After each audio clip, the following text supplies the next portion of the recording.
என் தனிமை என் சோர்வுகள் யார் என்னை தேற்றக்கூடும்? யார் என்னை தேற்றக்கூடும்? அங்கே தெரியும் வெளிச்சம் பெரும் காலங்கரை தீபமோ. அங்கே தெரியும் வெளிச்சம் பெரும் காலங்கரை தீபமோ. இயேசு ராஜனின் முகத்தின் வெளிச்சமே. இயேசு ராஜனின் முகத்தின் வெளிச்சமே. முகத்தின் வெளிச்சமே. என் இதயம் இயேசுவுக்கு தெரியும். என் வேதனை இயேசுவுக்கு புரியும். என் தனிமை என் சோர்வுகள் இயேசு தேற்றுவார். இயேசு தேற்றுவார். என் இதயம் இயேசுவுக்கு தெரியும். என் வேதனை இயேசுவுக்கு புரியும். என் தனிமை என் சோர்வுகள் இயேசு தேற்றுவார். இயேசு தேற்றுவார். பிரியமானவர்களே, இந்த அருமையான நாளில் இந்த சுகமளிக்கும் ஆராதனைக்கு வந்திருக்கின்ற உங்கள் ஒவ்வொருவரையும் இயேசு கிறிஸ்து நாமத்தினாலே வாழ்த்துகிறேன். தலைகளை தாழ்த்தி நாம் ஜெபம் செய்வோமா? எல்லாம் வல்ல பரிசுத்த தகப்பனே, எங்களுக்கு சுகத்தை தருகிறவரே, எங்களுடைய பலவீனங்களை எங்களுடைய நோய்களை சிலுவையிலே சுமந்து தீர்த்தவரே, நாங்கள் உமக்கு நன்றி செலுத்துகிறோம். இந்த நாளில் உம்முடைய சமூகத்திலிருந்து வருகின்ற விடுதலையை, பரத்தில் இருந்து வருகின்ற அந்த ஒத்தாசையை நாங்கள் பெற்றுக்கொள்ள நீங்கள் எங்களுக்கு அனுகிரகம் செய்யுங்க. எங்கள் இதயத்தின் கண்களை நீங்கள் திறங்க அப்பா. இந்த நாளிலும் கூட எங்களுடைய வாழ்வில் உங்களுடைய வார்த்தையை கேட்க முடியாமல் தடை பண்ணுகின்ற எல்லா விதமான கட்டுகளையும் நீங்கள் அவிழ்த்து விடுங்க. இந்த நாள் உங்களுடைய வார்த்தையை நாங்கள் கேட்க, உங்களுடைய வார்த்தை எங்களை விடுதலையாக்க உதவி செய்ய இயேசு கிறிஸ்து மூலம் கேட்டு பரம்புதாவே, ஆமென். பிரியமானவர்களே, ஆண்டவரை தேடுகின்ற இரண்டு சகோதரர்கள் அவர்கள் ஒருவருக்கொருவர் அங்கே பேசிக்கொண்டிருந்தாங்க. அப்பொழுது ஒருவன் சொன்னான், நான் தினமும் 2 கழுகுகளை நான் சாந்தப்படுத்த வேண்டியுள்ளது. 2 முயல்களை எங்கும் ஓடி போகாதபடிக்கு நான் அதை பார்த்து கொள்ள வேண்டி இருக்கிறது. 2 பருந்துகளை நான் சமாளிக்க வேண்டி இருக்கிறது. ஒரு பாம்பை ஜாக்கிரதையாக நான் பார்த்து கொள்ள வேண்டி இருக்கிறது. ஒரு சிங்கத்தை தினமும் நான் கட்டி போட வேண்டி இருக்கிறது என்று சொன்னார். அப்பொழுது மற்றொரு நண்பன் கேட்டார், என்னப்பா உங்க வீட்டில் நீ ஒரு குட்டி ஜூவே வைத்திருக்க போல இருக்கிறதே, என்னப்பா இப்படி சொல்லுகிறாய் என்று சொல்லி கேட்டார். அப்பொழுது அந்த சகோதரர் சொன்னார், 2 கழுகுகள் என் 2 கண்கள், இந்த 2 கண்களும் எங்க பறக்கலான்னு சொல்லி தினமும் அது அலைந்து கொண்டிருக்கிறது. அதை நான் தினமும் சாந்தப்படுத்த வேண்டியுள்ளது. 2 முயல்கள் என் கால்கள், அது எங்கே துள்ளி குதித்து ஓடலாம் என்று சொல்லி என் கால்கள் தினமும் அது அங்கே தீவிரத்து செயல்படுகிறது. என் கால்களை நான் தினமும் அதை நான் ஓடி போகாதபடிக்கு நான் அதை கட்டி பாதுகாக்க வேண்டியிருக்கிறது. 2 பருந்துகள், அது என் 2 கைகள். நல்ல காரியங்களை செய்ய வேண்டிய இந்த கைகள் அநேக வேளைகளில் அது தீவிரித்து சில காரியங்களை செய்ய செல்லுகிறது. நான் என் கைகளை தீமை செய்யாதபடிக்கு நான் பாதுகாத்து வைக்க வேண்டியுள்ளது. ஒரு பாம்பு என் நாக்கு, இந்த நாவு அநேகரை கொட்டலாம் என்று சொல்லி அநேகரை காயப்படுத்த என் நாவு தீவிரிக்கிறது. ஆனால் நான் என் நாவை தினமும் நான் அடக்கி வைக்க வேண்டி இருக்கிறது. என்னுடைய இருதயம் ஒரு சிங்கம் போல இருக்கிறது. என்னவென்றால் அது தீய வழியிலே செல்ல அது தீவிரிக்கிறது. அதை நான் பாதுகாக்க வேண்டி இருக்கிறது என்று சொல்லி சொன்னார். பிரியமானவர்களே, இதை குறித்து தான் நீதிமொழிகள் 6:16-19 வரை சொல்லப்பட்டுள்ளது. 7 காரியங்களை ஆண்டவர் வெறுக்கிறார். எவைகளை எல்லாம் வெறுக்கிறார்? மேட்டிமையான கண், பொய் நாவு, துராலோசனை பிணைக்கும் இருதயம், குற்றமற்றவர்களுடைய இரத்தத்தை சிந்தும் கை என்று சொல்லப்பட்டுள்ளது.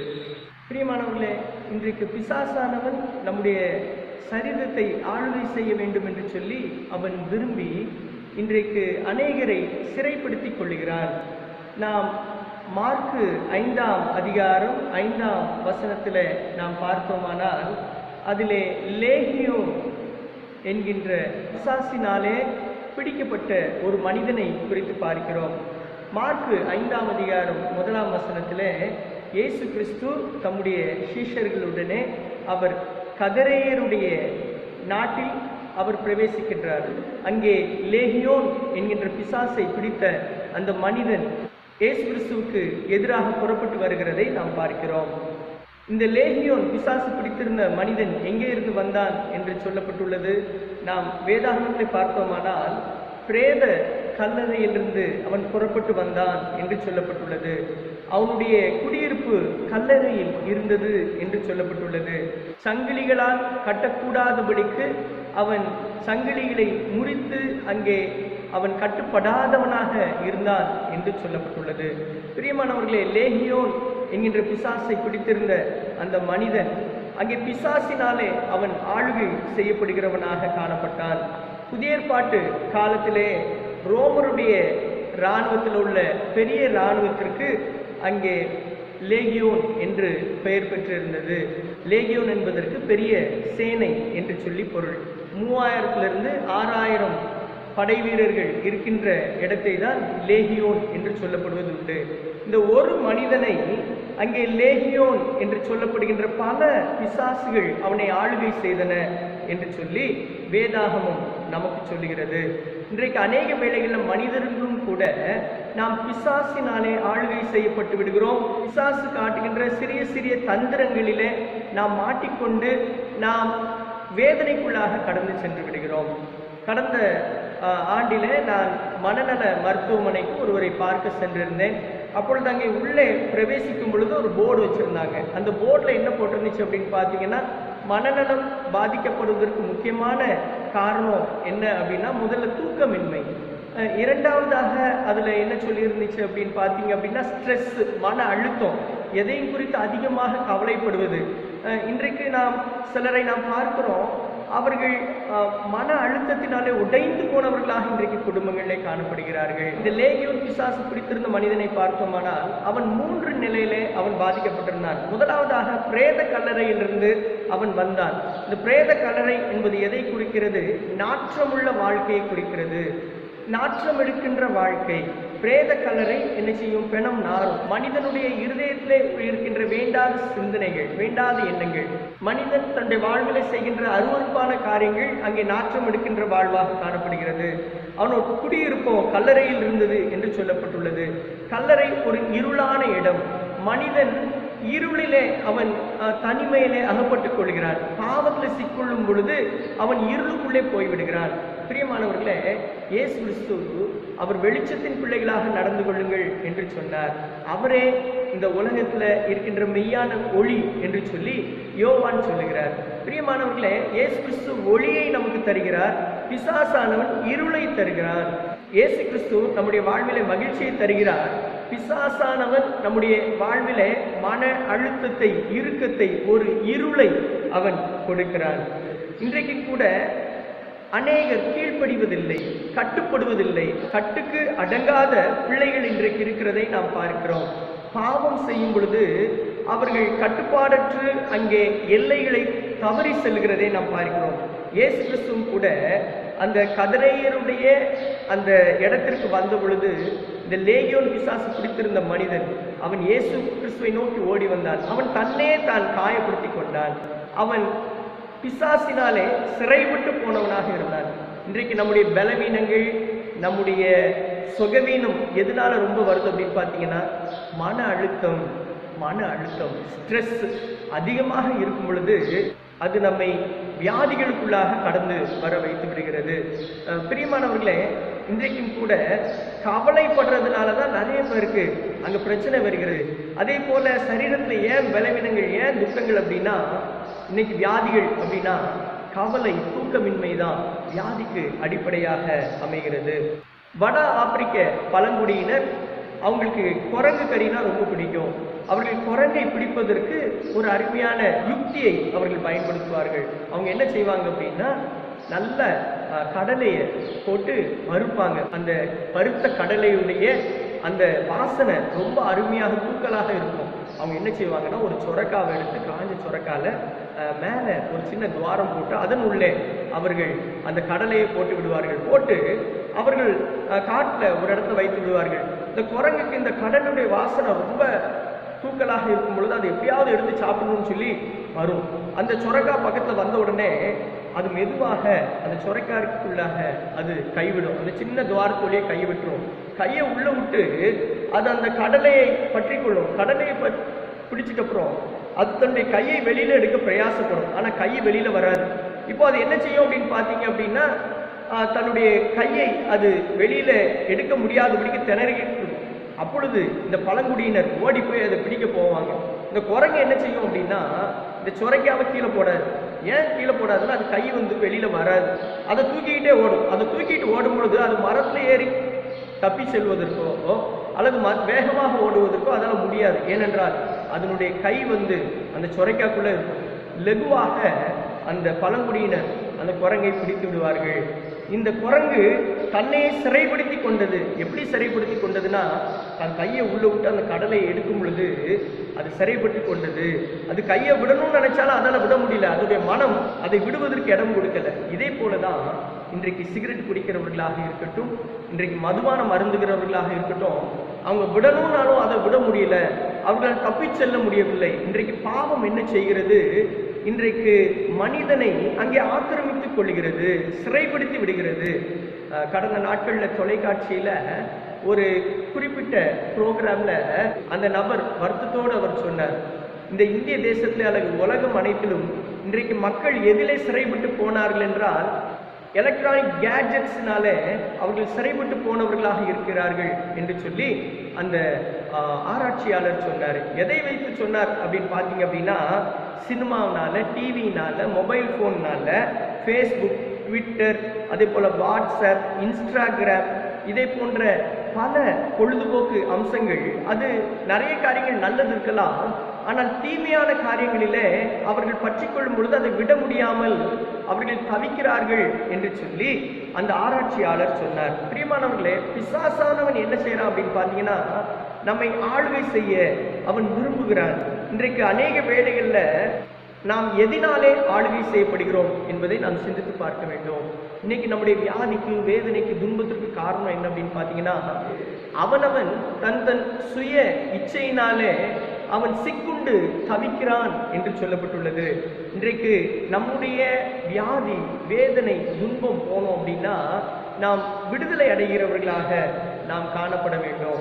பிரியமானவர்களே, இந்த லேகியோன் பிசாசு பிடித்திருந்த அந்த மனிதன் அவன் சிக்குண்டு தவிக்கிறான். இயேசு கிறிஸ்து அந்த இடத்தை கடந்து சென்ற பொழுது அந்த லேகியோன் பிசாசு பிடித்திருந்த மனிதன் ஆண்டவர் முன்பதாக நிற்க முடியவில்லை. ஏனென்றால் அந்த வசனம் சொல்லுகிறது, இயேசு கிறிஸ்து அந்த மனிதனுக்குள்ளே இருக்கின்ற பிசாசு வெளியிலே போகும்படி அவர் வேண்டிக் கொண்டார் என்று சொல்லப்பட்டுள்ளது.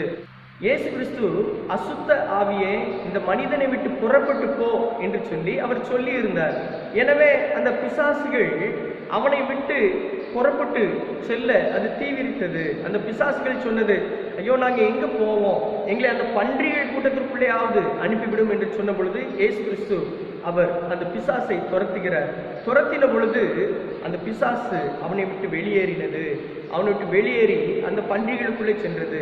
அந்த மனிதன் பிசாசின் பிடியிலிருந்து, ஆள்களிலிருந்து விடுபட்ட பொழுது அவன் இயேசு கிறிஸ்துவின் பாதத்திலே அமர்ந்தான் என்று சொல்லப்பட்டுள்ளது. அவன் சாந்தமான மனிதனாக, ஒரு ஆட்டுக்குட்டியை போல ஆண்டவருடைய சமூகத்துல அவன் அமர்ந்தான். ஆண்டவருடைய வார்த்தை கேட்டான். அவன் சொல்றான், ஆண்டவரே நான் அவங்க கூட வரணும் அப்படின்னு சொல்றான். ஆண்டவர் சொல்றாரு, இல்லப்பா நீ உன் வீட்டுக்கு போய் நீ சாட்சி சொல்லு, உனக்கு நடந்தது குறித்து சாட்சி சொல்லுன்னு சொல்றாரு. இன்றைக்கும் கூட நம்முடைய வாழ்வில் மன அழுத்தம் அதிகமாக இருக்கிறதோ, உங்களுடைய வாழ்வில் மன அழுத்தம் அதிகமாக இருக்கலாம். அல்லது உங்களுடைய வாழ்வில் நான் விடணும்னு நினைக்கிறேன், ஆனால் இந்த பாவத்தை விட முடியல அப்படின்னு நீங்கள் நினைக்கலாம். சில கோபம், சில வெறுப்பு, சில காரியங்கள் இன்றைக்கு உங்களை இருளுக்குள்ள வழி நடத்தி இருக்கலாம், அல்லது சில நாற்றம் எடுக்கின்ற வாழ்க்கை இருக்கலாம். சிகரெட் குடிச்சா என்ன செய்யும் யோசிச்சு பாருங்க, நாரும். மதுபானம் அருந்துகிறவர்களை பாருங்க, மதுபானம் அருந்து பொழுதும் அந்த நாற்றம் அவர்களுக்கு தெரியாது. ஆனால் சுற்றி இருக்கிறவர்கள் மூக்க பொத்தினாலும் மதுபானம் அருந்துகிறவர்கள் அதை குறித்து கவலைப்படுவதே இல்லை. பிரியமானவர்களே, அவர்கள் எதற்கும் கட்டுப்படாதவர்களாக அங்கே கடந்து செல்கிறதை நாம் பார்க்கிறோம். உங்களுடைய வாழ்வும் கூட இன்றைக்கு இதே போல பிடிக்கப்பட்டிருக்கிறீர்களா? பிசாசினால் ஆளுகை செய்யப்பட்டிருக்கிறீர்களா? இயேசு கிறிஸ்து இன்றைக்கு உங்களுக்கு விடுதலை கொடுக்க அவர் வல்லவராக இருக்கிறார். எப்படி அந்த லேகியோன் பிசாசு பிடித்திருந்த மனிதனுக்குள்ளே இருந்த பிசாசை ஆண்டவர் துரத்தி அந்த மனிதனை சாந்தமுள்ள ஒரு மனிதனாக, ஒரு புதிய மனிதனாக மாற்றினாரோ, அதே போல உங்களையும் ஆண்டவர் அவர் மாற்ற வல்லவராக இருக்கிறார். பிரியமானவர்களே, இந்த லேகியோன் பிசாசு பிடித்திருந்த மனிதன் தன்னையே அவன் காயப்படுத்தி கொண்டான். கற்களினாலே தன்னையே அவன் காயப்படுத்தி கொண்டான். இதே போலதான் இன்றைக்கு நம்முடைய வேதனைகள், நம்முடைய துன்பங்கள் அல்லது வியாதிகளுக்கு நம்முடைய செய்கைகளை என்ன செஞ்சிருது அப்படின்னு பார்த்தீங்கன்னா காரணமாக மாறிவிடுகிறது. இன்றைக்கு கூட ஆண்டவருடைய சமூகத்துல, ஆண்டவரே, நான் நிறைய நேரம் என்னையே நான் காயப்படுத்தி தான் இந்த வியாதிக்குள்ள வந்துட்டேன், என்னை மன்னிங்கன்னு சொல்லி கேட்போம். ஆண்டவருடைய பிள்ளைகளாகினா அவருடைய பாதத்திற்கு வரும் பொழுது நமக்கு விடுதலை உண்டு. இந்த லேகியோன் பிசாசு பிடித்திருந்த மனிதன் ஆண்டவருடைய பாதத்தில் வந்து விழுந்துட்டான். அதே போல நாமும் கூட ஆண்டவருடைய பாதத்தில் விழும் பொழுது ஆண்டவர் நமக்குள்ளே இருக்கின்ற எல்லா பிசாசுகளையும் துரத்த அவர் வல்லவராக இருக்கிறார். எல்லா குறைகளையும் எல்லா வியாதிகளையும் நீக்க அவர் வல்லவராக இருக்கிறார். ஆண்டவருடைய சமூகத்தில் வந்திருக்கின்ற நீங்களும் கூட இன்றைக்கு சில காரியங்களை நீங்க விட முடியாம தவிக்கலாம். உங்க வியாதி உங்களை விட்டு போகணுமா? சில காரியங்களை நீங்க விடணும். உங்க வேதனை உங்களை விட்டு போகணுமா? சில காரியத்தை நீங்க விடணும். மன அழுத்தம் அதிகமாக இருக்கிறதா? நீங்க யாரை மன்னிக்கணும்னு யோசிச்சு பாருங்க. மன்னிக்க முடியாதபடிக்கு நீங்க இருக்கிறீங்களா? அவங்கள மன்னிங்க. ஆண்டவர் உங்களை சுகப்படுத்துவார். கண்ட சகோதரனிடத்தில் அன்பு கூறாதவன் காணாத தேவனிடத்தில் எப்படி அன்பு கூறுவான்னு சொல்லி வேதவசனம் சொல்லுது. பிரியமானவர்களே, உங்க சகோதரனை, உங்க சகோதரியை மன்னிக்க முடியாம இருக்கீங்களா? மன்னிங்க. லேகியோன் பிசாசு பிடித்திருந்த அந்த மனிதன் யாருக்கும் கட்டுப்படாதவனாக அவன் இருந்தான். அவனை யாரும் சங்கிலிகளால கெட்டப்பட முடியலன்னு சொல்லியிருக்கு. அது எதை குறிக்கிறது அப்படின்னு பார்த்தீங்கன்னா, அவன் எந்த நிபந்தனைகளுக்கும் எந்த கட்டுப்பாடுகளுக்கும் அவன் தன்னை அர்ப்பணிக்கவில்லை. இன்னைக்கு கூட உங்க அப்பா அம்மா வந்து உன்ட்ட இப்படி இருமா, இப்படி இரு தம்பின்னு சொல்றதை நீங்க கேட்காம இருக்கிறீங்களா? இன்னைக்கு நீங்க உங்க அப்பா அம்மா சொல்றதை கேளுங்க.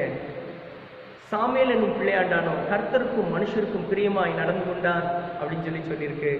நீங்க ஆண்டவருக்கும் மனுஷருக்கும் பிரியமாய் நடக்கணும்னு சொல்லி தான் ஆண்டவர் விரும்புகிறார். இல்லை நான் ஆண்டவருடைய பிள்ளை ஆனா அப்பா அம்மா சொல்ல கேட்க மாட்டேன்னு சொல்லி சொல்ல முடியாது. வேதவசனம் என்ன சொல்லுது? உன் தகப்பன் புத்தியை கேள், உன் தாயின் போதகத்தை தள்ளாதே என்று சொல்லி வேதவசனம் சொல்கிறது. எனவே இன்றைக்கு உங்களுக்குள்ள இருக்கின்ற ஏதோ ஒரு மன அழுத்தம் அல்லது கவலை வெளியில போகணுமா? இன்றைக்கு உங்க தகப்பனார் தாயார் கையை பிடிச்சு சொல்லுங்க, அப்பா அம்மா என்னை மன்னிச்சிருங்க, நான் உங்க பிள்ளை, நான் இனி அன்பா இருப்பேன், நீ உங்க சொல்ல கேட்பேன்னு சொல்லி பாருங்க. உங்க வீட்டில் ஒரு பெரிய சமாதானம் வரும். ஒருவேளை பிள்ளைகள் மேல உங்களுக்கு வெறுப்பு இருக்கா? உங்க பிள்ளைங்க ஏதோ ஒரு தவறு செஞ்சிருக்கலாம், தெரியாம செஞ்சிருக்கலாம். ஆனா நீங்க அவங்களை ஏற்றுக்கொள்ள முடியாம உங்க பிள்ளைங்களை நீங்க ஒதுக்கி வச்சிருக்கீங்களா? உங்கள் பிள்ளை அந்த கவலையே உங்களை அழுத்திட்டு இருக்கா? இன்னைக்கு ஆண்டவர்கிட்ட சொல்லுங்க. நாமும் கூட கர்த்தருடைய ஜெபம் சொல்லும் பொழுது சொல்றோம், பிறருடைய குற்றங்களை நாங்கள் மன்னிக்கிறது போல எங்கள் குற்றங்களை எங்களுக்கு மன்னியும் சொல்லி நாம் ஜெபம் செய்கிறோம். நம்ம பிள்ளைங்களுடைய குற்றத்தை யார் மன்னிப்பா? நம்ம பிள்ளைங்களுடைய குற்றத்தை நம்ம மன்னிக்காம யார் மன்னிப்பா? உங்க பிள்ளைங்க செய்த தவறு ஒருவேளை கொஞ்சம் உங்களுக்கு கஷ்டமான காரியமா இருக்கலாம். ஆனா உங்க பிள்ளையை கூப்பிட்டு சொல்லுங்க, சரிப்பா, சரிம்மா, நீ தவறு செஞ்சுட்ட, பரவாயில்ல, நான் உன்னை மன்னிக்கிறேன்னு சொல்லி உங்க பிள்ளைங்க மேல அன்பு கொடுங்க. உங்களுக்குள்ள ஒரு பெரிய சமாதானம் வரும். உங்க மனசுல இருக்கிற அந்த மன அழுத்தம் போகும். உங்க வியாதி உடனே அப்படியே சுகமாறதை நீங்க பார்க்கலாம். ஒருவேளை இந்த இடத்துல இதை பார்த்துட்டு இருக்கிறவங்கள நீங்க சிகரெட் குடிக்கிறவங்களா, இல்லாட்ட மதுபானம் அருந்துறவங்களா இருக்கலாம். நீங்க இன்னைக்கு இந்த சரீரம், உங்க சரீரம் தேவனுடைய ஆலயம், உங்க சரீரம் தேவனுடைய ஆலயம். ஆண்டவருடைய சமூகத்தில் சொல்லுங்க, ஆண்டவரே, இனி நான் சிகரெட் குடிக்க மாட்டேன்ப்பா, இனி நான் மதுபானம் அருந்த மாட்டேன்னு சொல்லி சொல்லுங்க. நீங்க அதை விட்டுட்டீங்க அப்படின்னா ஆண்டவர் உங்களுக்கு உங்க வாழ்க்கையில இருக்கின்ற அந்த வியாதியை நீக்கி போடுவாரு. உங்க நுரையீரல் இருக்கிற வியாதி, உங்க கிட்னியில இருக்க வியாதி, இது எல்லாவற்றையும் ஆண்டவர் நீக்கணும் அப்படின்னா இன்னைக்கு ஆண்டவரை இனி நான் அதை தொட மாட்டேன்னு சொல்லுங்க.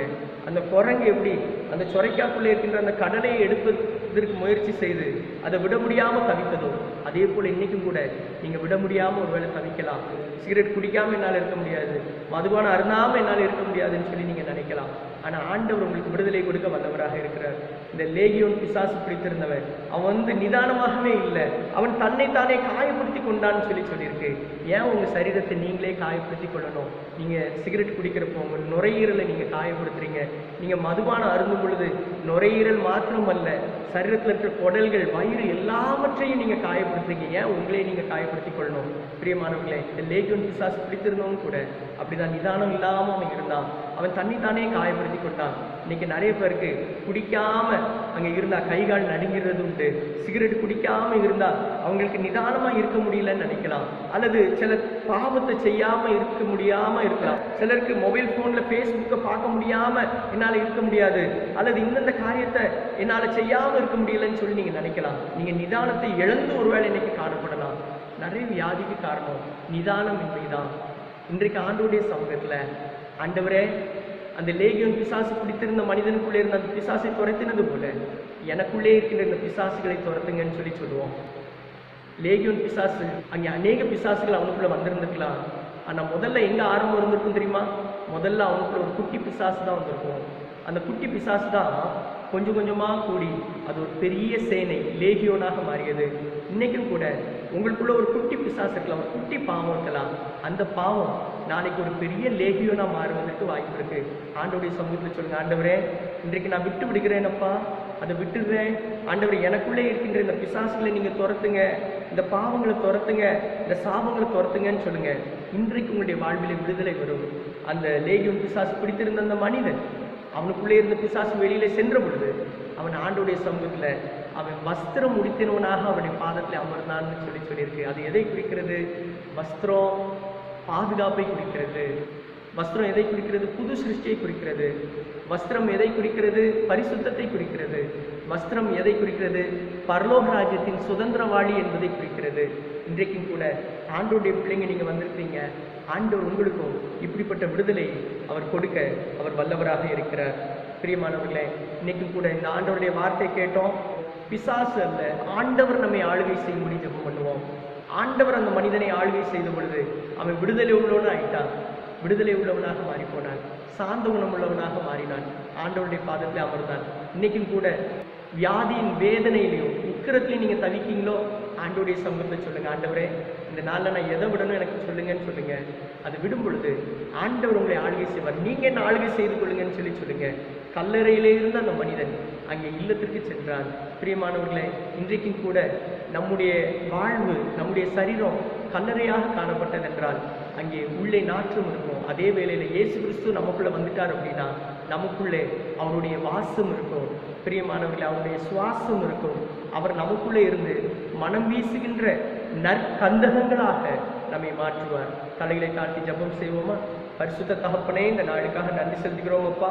இந்த நாளில் கூட வியாதியோடு வேதனையோடு இருக்கின்ற உங்களுடைய பிள்ளைகளுக்கு நீங்க விடுதலை கொடுங்க ஆண்டவரே.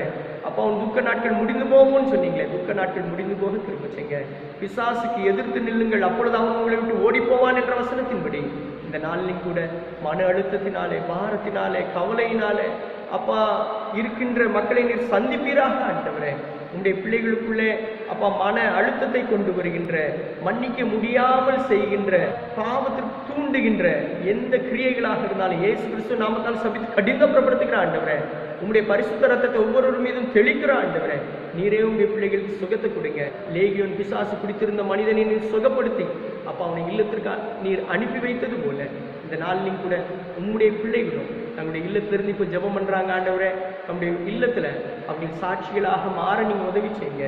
உங்களுடைய பிள்ளைகளுக்குள்ளே இருக்கின்ற எந்த குறைகளாக இருந்தாலும், பெரிய சேனையான அப்ப விட முடியாத பழக்கங்கள் இருந்தாலும் அந்த பழக்கங்கள் எல்லாம் அகழ்ந்து போக திரும்ப செய்யுங்க. நாற்றம் எடுக்கின்ற வாழ்வு அல்ல, மனம் வீசுகின்ற வாழ்வு தாங்க.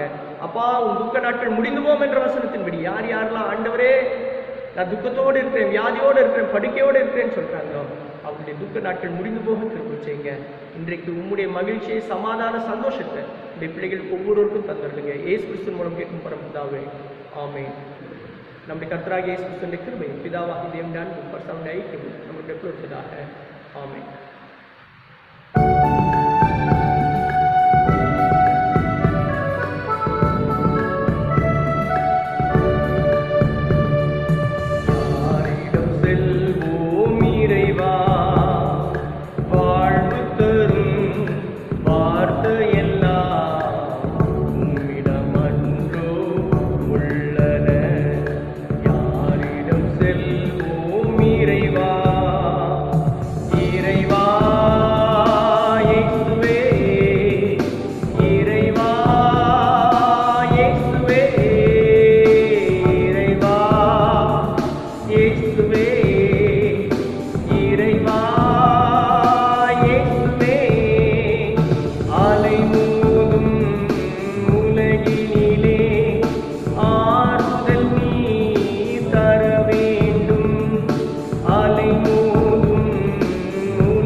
அடைக்கலம்